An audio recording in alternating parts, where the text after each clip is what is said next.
2026 നിയമസഭാ തെരഞ്ഞെടുപ്പിന് മുന്നോടിയായി കേരള കോൺഗ്രസ് മാണി ഗ്രൂപ്പിലെ ആഭ്യന്തര തർക്കങ്ങൾ പൊട്ടിത്തെറിയിലേക്ക് എത്തുന്നു എന്നതിൻ്റെ കൃത്യമായ സൂചനകളാണ് ഈ ഘട്ടത്തിൽ പുറത്തു വരുന്നത്. നമുക്കറിയാം, കേരള കോൺഗ്രസ് മാണി ഗ്രൂപ്പിൻ്റെ ചെയർമാനായ ജോസ് കെ മാണിക്ക് നിയമസഭാ തെരഞ്ഞെടുപ്പിന് മുന്നോടിയായി UDF എത്തണമെന്ന അതിയായ ആഗ്രഹമുണ്ടായിരുന്നു. ഒരു മന്ത്രിയാകുക എന്ന തൻ്റെ ചിരകാല സ്വപ്നം സാക്ഷാത്കരിക്കുവാൻ ഇപ്പോൾ UDF രാഷ്ട്രീയമാണ് തനിക്ക് കൂടുതൽ ഗുണപ്രദം എന്ന ചിന്തയിലായിരുന്നു ജോസ് കെ മാണി ഇത്തരമൊരു നീക്കം നടത്തിയത്. ഇതുമായി ബന്ധപ്പെട്ട് UDF സംസ്ഥാന നേതൃത്വവുമായും കോൺഗ്രസ് ഹൈക്കമാൻഡുമായും വരെ ജോസ് കെ മാണിയുടെ ചർച്ചകൾ ഏറെക്കുറെ അന്തിമഘട്ടത്തിൽ എത്തിച്ചേർന്നിരുന്നതുമാണ്. എന്നാൽ ആ ഘട്ടത്തിൽ പാർട്ടിയിലെ മന്ത്രിയായ റോഷി അഗസ്റ്റിനും കാഞ്ഞിരപ്പള്ളി MLAയും ചീഫ് വിപ്പുമായ N ജയരാജും റാന്നി MLA ആയ പ്രമോദ് നാരായണനും ചേർന്ന് ഇടതുമുന്നണി വിടുന്നതിനെക്കുറിച്ച് തങ്ങൾക്ക് ചിന്തിക്കുവാൻ കഴിയില്ല എന്ന നിലപാടെടുത്തതോടെ പാർട്ടി പിളരുമെന്ന ഘട്ടത്തിലാണ് ജോസ് കെ മാണി ഈ നീക്കങ്ങൾ ഉപേക്ഷിക്കുവാൻ നിർബന്ധിതനായത്. പിന്നീടും തുടർച്ചയായി ജോസ് കെ മാണിയുടെ അപ്രമാദിത്വത്തെ ചോദ്യം ചെയ്യുന്ന മന്ത്രി റോഷി അഗസ്റ്റിനെയാണ് കേരള കോൺഗ്രസ് മാണി ഗ്രൂപ്പ് രാഷ്ട്രീയത്തിൽ നമുക്ക് കാണുവാൻ കഴിഞ്ഞിട്ടുള്ളത്. മാധ്യമങ്ങൾ ജോസ് കെ മാണിയോട് പാലായിൽ അദ്ദേഹം മത്സരിക്കുമോ എന്ന് ആവർത്തിച്ച് ചോദിച്ചപ്പോഴും കൃത്യമായ ഒരു ഉത്തരം നൽകാതെ ഒഴിഞ്ഞു മാറാനാണ് ജോസ് ശ്രമിച്ചത്. എന്നാൽ ഈ ഘട്ടത്തിൽ ജോസിൽ നിന്നും മൈക്ക് പിടിച്ചു വാങ്ങി റോഷി അഗസ്റ്റിൻ പാർട്ടി ചെയർമാൻ പാലായിൽ തന്നെ മത്സരിക്കുമെന്ന ഏകപക്ഷീയ പ്രഖ്യാപനം നടത്തുകയായിരുന്നു. ആ ഘട്ടത്തിൽ ജോസ് കെ മാണി തൻ്റെ ഭാര്യ നിഷ ജോസ് കെ മാണിയെ പാലായിൽ സ്ഥാനാർത്ഥിയാക്കുവാൻ ആലോചിച്ചിരുന്നുവെന്നും ഈ നീക്കത്തിന് തടയിടുവാനാണ് റോഷിയുടെ ഭാഗത്തു നിന്ന് ഇത്തരമൊരു പ്രഖ്യാപനം ഉണ്ടായതെന്നുമായിരുന്നു രാഷ്ട്രീയ വൃത്തങ്ങളിൽ പടർന്ന ഒരു സംസാരം എന്ന് പറയുന്നത്. തുടർച്ചയായി ജോസ് കെ മാണിയുടെ നിലപാടുകളെ വെല്ലുവിളിക്കുന്ന റോഷി അഗസ്റ്റിൻ ഏറ്റവും ഒടുവിലായി താനും ജോസും പാർട്ടിയിൽ സമന്മാരാണ് എന്ന പ്രഖ്യാപനം നടത്തിയതും പാർട്ടിക്കുള്ളിലെ ജോസ് അനുകൂലികളെയും ജോസ് കെ മാണിയെയും അക്ഷരാർത്ഥത്തിൽ ഞെട്ടിച്ചിട്ടുണ്ട്. റോഷി അഗസ്റ്റിൻ പാർട്ടിക്ക് മേൽ പിടിമുറുക്കുന്നുവെന്നും കൂടുതൽ MLAമാർ റോഷിക്കൊപ്പം അണിനിരക്കുന്നു എന്നുള്ള വസ്തുതയും ജോസ് കെ മാണി വളരെ ഗൗരവത്തോടു കൂടി തന്നെയാണ് നോക്കിക്കാണുന്നത്. അതിനാൽ റോഷിയെ അനുകൂലിക്കുന്ന MLAമാരെ 2026 നിയമസഭാ തെരഞ്ഞെടുപ്പിൽ പാർട്ടി ടിക്കറ്റ് നൽകാതെ മാറ്റി നിർത്തുന്നതിനെക്കുറിച്ചും ജോസ് കെ മാണി കാര്യക്ഷമമായി തന്നെ ആലോചിക്കുന്നുണ്ട്. ഇതിൻ്റെ കൃത്യമായ സൂചന എന്ന വണ്ണമാണ് ഈ കഴിഞ്ഞ ദിവസങ്ങളിൽ മാധ്യമങ്ങൾക്ക് പ്രതികരണം നൽകിയപ്പോൾ പാർട്ടിയുടെ എല്ലാ സിറ്റിംഗ് MLAമാരും ഇത്തവണ മത്സരിക്കുമോ എന്ന് ഉറപ്പു പറയുവാൻ കഴിയില്ല എന്ന നിലപാട് ജോസ് കെ മാണി അവർക്ക് മുന്നിൽ പ്രഖ്യാപിച്ചത്. ഇത് വ്യക്തമായിട്ടും ലക്ഷ്യമിട്ടത് രണ്ട് പേരുകളെയായിരുന്നു. കാഞ്ഞിരപ്പള്ളി MLA ആയ N ജയരാജിനെയും റാന്നി MLA ആയ പ്രമോദ് നാരായണനെയും. ജോസ് കെ മാണിയുടെ പ്രതികരണത്തിന് കൃത്യമായ മറുപടി പറഞ്ഞുകൊണ്ട് N ജയരാജും തൊട്ടു പിന്നാലെ രംഗത്തെത്തി. പാർട്ടി നേതൃത്വം ആവശ്യപ്പെട്ടാൽ തെരഞ്ഞെടുപ്പ് രംഗത്ത് നിന്ന് മാറി നിൽക്കുവാൻ താൻ തയ്യാറാണ് എന്ന പ്രഖ്യാപനമാണ് N ജയരാജ് നടത്തിയത്. എന്നാൽ അതിനോട് കൂടിച്ചേർത്ത് ജയരാജ് ഒരു കാര്യം കൂടി പറഞ്ഞു വെക്കുകയുണ്ടായി. കഴിഞ്ഞ കാലങ്ങളിൽ KM മാണി നിർബന്ധിച്ചതുകൊണ്ട് മാത്രമാണ് താൻ തുടർച്ചയായി മത്സരിച്ചത് എന്നായിരുന്നു ജയരാജിൻ്റെ വിശദീകരണം. ഇവിടെ ജോസ് കെ മാണിക്കെതിരെ കൃത്യമായ ഒരു മുന്നറിയിപ്പാണ് ജയരാജ് മുന്നോട്ട് വെക്കുന്നത്. ജോസ് കെ മാണിയെ സംബന്ധിച്ചിടത്തോളം KM മാണിയുടെ വിശ്വസ്തരായിരുന്ന നേതാക്കളെ തുടർച്ചയായി കൈവിടുന്നു എന്ന ആക്ഷേപം അദ്ദേഹത്തെക്കുറിച്ച് സജീവമാണ്. താനും ഇത്തരത്തിൽ KM മാണിയുടെ ആളായി നിലകൊണ്ടതിൻ്റെ പേരിൽ ജോസ് കെ മാണി തന്നെ അവഗണിക്കുന്നു എന്ന ഒരു സൂചന നൽകിക്കൊണ്ട് ജയരാജ് ജോസിന് നൽകിയിരിക്കുന്ന മുന്നറിയിപ്പ് വളരെ കൃത്യമാണ്.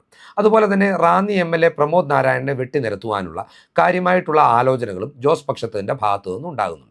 നമുക്കറിയാം, 2021 നിയമസഭാ തെരഞ്ഞെടുപ്പിൽ ഇടതുമുന്നണിയിലേക്ക് എത്തിയപ്പോൾ ജോസ് കെ മാണി വിഭാഗത്തിന് CPM വാഗ്ദാനം ചെയ്തിരുന്നത് 13 നിയമസഭാ സീറ്റുകളായിരുന്നു. എന്നാൽ ഇതിൽ കുറ്റ്യാടി സീറ്റിൽ ചില പ്രശ്നങ്ങൾ ഉണ്ടാകുകയും ജോസ് വിഭാഗം ഇവിടെ മത്സരിക്കുന്നതിനെതിരെ പാർട്ടിയുടെ, അതായത് CPMൻ്റെ പ്രാദേശിക നേതൃത്വം ശക്തമായ പ്രതിഷേധം പരസ്യമായി തന്നെ ഉയർത്തുകയും ചെയ്തു. തെരഞ്ഞെടുപ്പ് പടിവാതിക്കൽ എത്തി നിൽക്കെ മുന്നണി പ്രവേശനം സുഗമമാക്കുവാൻ ആ ഘട്ടത്തിൽ ജോസ് കെ മാണി വിഭാഗം തങ്ങളുടെ 13ാമത്തെ സീറ്റായിട്ടുള്ള കുറ്റ്യാടി CPMന് തിരികെ വിട്ടു നൽകുന്ന തീരുമാനവും പ്രഖ്യാപിക്കുകയും ചെയ്തു. എന്നാൽ ഈ തെരഞ്ഞെടുപ്പിൽ കുറ്റ്യാടി ഉൾപ്പെടെ കഴിഞ്ഞ വട്ടം തങ്ങൾക്ക് വാഗ്ദാനം ചെയ്ത 13 സീറ്റുകളും ഇത്തവണ വേണമെന്ന ആവശ്യമാണ് CPM നേതൃത്വത്തിന് മുന്നിൽ ജോസ് കെ മാണി അവതരിപ്പിച്ചിട്ടുള്ളത്. ഈ ഘട്ടത്തിൽ CPM ഇതിന് പറഞ്ഞ മറുപടി എന്ന് പറയുന്നത് കുറ്റ്യാടി തങ്ങളുടെ സിറ്റിംഗ് സീറ്റാണ്, അതിനാൽ തന്നെ ഒരു രീതിയിലും അത് തിരികെ വിട്ടുകൊടുക്കുന്നതിനെക്കുറിച്ച് ചിന്തിക്കുവാൻ കഴിയില്ല എന്നാണ്. എന്നാൽ ജോസ് കെ മാണി വിഭാഗം കുറ്റ്യാടി ഉൾപ്പെടെയുള്ള 13 സീറ്റുകൾക്കായി വാശി പിടിക്കുന്നതിന് കൃത്യമായ ചില കണക്കുകൂട്ടൽ അതിൻ്റെ പിന്നിലുണ്ടെന്നുള്ളതാണ് യാഥാർത്ഥ്യം. നമുക്കറിയാം, മുഹമ്മദ് ഇക്ബാൽ എന്ന് പറയുന്ന കേരള കോൺഗ്രസിൻ്റെ സംസ്ഥാന ജനറൽ സെക്രട്ടറി ജോസ് കെ മാണിയുടെ ഏറ്റവും വിശ്വസ്തനായിട്ടുള്ള നേതാവാണ്. 2016 മാണി ഗ്രൂപ്പ് UDF പേരാമ്പ്രയിൽ അഭിമാനകരമായ ഒരു പോരാട്ടം കാഴ്ചവെച്ചുകൊണ്ടാണ് മുഹമ്മദ് ഇക്ബാൽ ഇടതു തരംഗം ആഞ്ഞടിച്ച ആ തെരഞ്ഞെടുപ്പിൽ പരാജയപ്പെട്ടു പോയത്.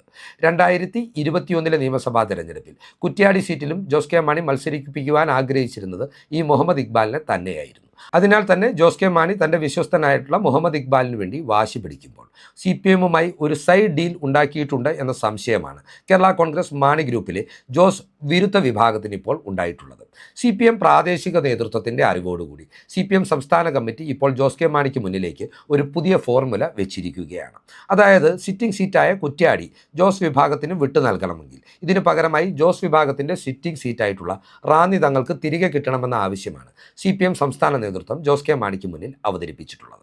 അതുപോലെ തന്നെ റാന്നിയും കുറ്റ്യാടിയും പരസ്പരം വെച്ചു മാറുകയും ജോസ് കെ മാണി വിഭാഗത്തിന് അധികമായി ഒരു സീറ്റ് കൂടി നൽകാമെന്ന വാഗ്ദാനവും അവർ മുന്നോട്ട് വെക്കുന്നുണ്ട്. ജനാധിപത്യ കേരള കോൺഗ്രസിനെ മാണി ഗ്രൂപ്പിൽ ലയിപ്പിച്ചുകൊണ്ട് തിരുവനന്തപുരം സെൻട്രൽ സീറ്റാണ് ഇത്തരത്തിൽ CPM ജോസ് കെ മാണിക്ക് വാഗ്ദാനം നൽകിയിട്ടുള്ളത്. ഏതൊക്കെയാണെങ്കിലും റാന്നി പ്രമോദ് നാരായണന്റെ മണ്ഡലമാണ്. റാന്നിയെ ദീർഘകാലം നിയമസഭയിൽ പ്രതിനിധീകരിച്ചിരുന്നത് CPM നേതാവും ഇപ്പോൾ പത്തനംതിട്ട ജില്ലയിലെ അവരുടെ ജില്ലാ സെക്രട്ടറിയുമായിട്ടുള്ള രാജു എബ്രഹാമാണ്. കേരള കോൺഗ്രസിൽ നിന്ന് ഈ സീറ്റ് തിരികെ CPM-ലേക്ക് എത്തിയാൽ വീണ്ടും ഒരിക്കൽ കൂടി മത്സരരംഗത്തെത്തുവാൻ രാജു എബ്രഹാമിന് അവസരം ലഭിക്കുകയും ചെയ്യും. ഏതെങ്കിലും കാരണവശാൽ പിണറായി വിജയന്റെ നേതൃത്വത്തിൽ ഇടതുമുന്നണിയുടെ സർക്കാർ മൂന്നാമതും കേരളത്തിൽ അധികാരത്തിലെത്തിയാൽ ഈ ഘട്ടത്തിൽ രാജു എബ്രഹാമിനും മന്ത്രി പദവി ഏറെക്കുറെ ഉറപ്പിക്കുവാൻ കഴിയുന്ന ഒരു കാര്യമാണ്. അങ്ങനെ ജോസ് കെ മാണിയെ സംബന്ധിച്ചിടത്തോളം തൻ്റെ വിശ്വസ്തനായിട്ടുള്ള മുഹമ്മദ് ഇക്ബാലിന് കുറ്റ്യാടി സീറ്റ് പോലുള്ള ഒരു ഉറച്ച സീറ്റ് നേടിക്കൊടുക്കുവാനും അതേസമയം തന്നെ പിന്നിൽ നിന്ന് കുത്തിയെന്ന് അദ്ദേഹം വിശ്വസിക്കുന്ന പ്രമോദ് നാരായണന്റെ സീറ്റ് ഇല്ലാതാക്കുവാനും ഈ ഒരു നീക്കം കൊണ്ട് സാധിക്കും എന്നതാണ് യാഥാർത്ഥ്യം. ഇനി പ്രമോദ് നാരായണന്റെ രാഷ്ട്രീയ ചരിത്രം പരിശോധിക്കുകയാണെങ്കിൽ നമുക്ക് മനസ്സിലാക്കുവാൻ കഴിയുന്ന ഒരു കാര്യമുണ്ട്. CPM-ലൂടെ ഒരു യുവ നേതാവായി ഉയർന്നു വന്ന രാഷ്ട്രീയ വ്യക്തിത്വമായിരുന്നു പ്രമോദ് നാരായണൻ. പിന്നീട് ഒരു ഘട്ടത്തിൽ CPM-മായി കലഹിച്ച് പാർട്ടി വിട്ട പ്രമോദ് കോൺഗ്രസിൽ ഒരു ചെറിയ കാലഘട്ടം പ്രവർത്തിക്കുകയും ചെയ്തിരുന്നു. ആ ഘട്ടത്തിൽ കോൺഗ്രസിൽ തനിക്ക് വലിയ ഭാവിയില്ല എന്ന് തിരിച്ചറിഞ്ഞുകൊണ്ടാണ് പ്രമോദ് ജോസ് കെ മാണിയെ ബന്ധപ്പെടുന്നതും ജോസ് കെ മാണി പ്രമോദിനെ രണ്ട് കൈയും നീട്ടി സ്വീകരിച്ച് കേരള കോൺഗ്രസ് മാണി ഗ്രൂപ്പിലെ പ്രമുഖ നേതാവായി പ്രതിഷ്ഠിക്കുന്നതും. 2021 നിയമസഭാ തെരഞ്ഞെടുപ്പിൽ KM മാണിയുടെ വിശ്വസ്തനായിരുന്ന നെടുന്തകടിയേൽ ഫിനാൻസ് ഉടമ NM രാജുവിനെ ഒഴിവാക്കിക്കൊണ്ടാണ് പ്രമോദ് നാരായണനെ ജില്ലയ്ക്ക് പുറത്തു നിന്ന് കൊണ്ടുവന്ന് റാന്നിയിൽ അദ്ദേഹം സ്ഥാനാർത്ഥിയായത്. ഇത്രയുമെല്ലാം താൻ ചെയ്തിട്ടും പ്രമോദ് തന്നെ ചതിച്ചു എന്നുള്ളതാണ് ജോസ് കെ മാണിയെ ഈ ഘട്ടത്തിൽ ഏറെ വേദനിപ്പിക്കുന്ന വിഷയം. അതിനാൽ തന്നെ പ്രമോദിനെയും ജയരാജിനെയും വെട്ടിനിരത്തിക്കൊണ്ട് പാർട്ടിയിലെ റോഷിയുടെ കരുത്ത് കുറയ്ക്കുക എന്ന കൃത്യമായ കരുനീക്കം ജോസ് കെ മാണിയുടെ ഭാഗത്തു നിന്ന് ഇപ്പോൾ ഉണ്ടാകുകയാണ്. എന്നാൽ ജോസ് ഇത്തരമൊരു നീക്കവുമായി മുന്നിട്ടിറങ്ങിയാൽ അതിന് കയ്യും കെട്ടി നോക്കി നിൽക്കാനാവില്ല എന്ന റോഷിയുടെ വ്യക്തമായ നിലപാട് തന്നെയാണ് താനും ജോസ് കെ മാണിയും പാർട്ടിയിൽ തുല്യരാണെന്നുള്ള അദ്ദേഹത്തിൻ്റെ പരസ്യമായ പ്രതികരണം. റോഷി അഗസ്റ്റിനെ സംബന്ധിച്ചിടത്തോളം തനിക്കൊപ്പം നിന്നിരുന്ന ജയരാജിൻ്റെയും പ്രമോദിൻ്റെയും സീറ്റ് നഷ്ടമാകുന്ന ഒരു സാഹചര്യം തന്നെ പാർട്ടിയിൽ ദുർബലനാക്കുമെന്ന് അദ്ദേഹവും തിരിച്ചറിയുന്നുണ്ട്. കേരള കോൺഗ്രസുകളുടെ പിളർപ്പിൻ്റെ ചരിത്രവും ഈ ഘട്ടത്തിൽ നമുക്ക് ഇതുമായി കൂട്ടിച്ചേർത്ത് വായിക്കാവുന്ന ഒരു കാര്യമാണ്. ഒരു ഘട്ടത്തിലും ആദർശപരമായിരുന്നില്ല കേരള കോൺഗ്രസ് പാർട്ടിയിലെ പിളർപ്പുകൾ. എപ്പോഴും രണ്ട് നേതാക്കൾ തമ്മിലുള്ള അധികാര തർക്കത്തിൻ്റെ പേരിലാണ് ഈ പാർട്ടി പിളർന്നിട്ടുള്ളത്. അതിനാൽ തന്നെ റോഷിയോ ജോസോ ഈ ഒരു ചരിത്രത്തിന് അപവാദമാകുമെന്നും ഈ നിലവിലെ രാഷ്ട്രീയ സാഹചര്യത്തിൽ നമുക്ക് വിലയിരുത്തുവാൻ കഴിയുകയില്ല. ഏതു നിമിഷം വേണമെങ്കിലും ജോസ് കെ മാണിയും റോഷിയും തമ്മിൽ ഒരു വലിയ കലഹമുണ്ടാകാമെന്നും പാർട്ടി നെടുകെ പിളരുവാനുള്ള സാധ്യതയുണ്ടെന്നുമാണ് ഈ ഘട്ടത്തിൽ വിലയിരുത്തുന്നത്.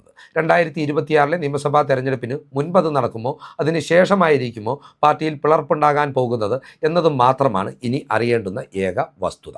ഇനി അഥവാ നിയമസഭാ തെരഞ്ഞെടുപ്പിന് മുൻപേ പാർട്ടിയിൽ ഒരു പിളർപ്പുണ്ടായാൽ പാർട്ടി MLA-മാരായിട്ടുള്ള സെബാസ്റ്റ്യൻ കുളത്തുങ്കനെയും ജോബ് മൈക്കിളിനെയും കൂടെ കൂട്ടിക്കൊണ്ട് ജോസ് കെ മാണി UDF പാളയത്തിൽ എത്തുമെന്ന കാര്യത്തിലും തർക്കമില്ല.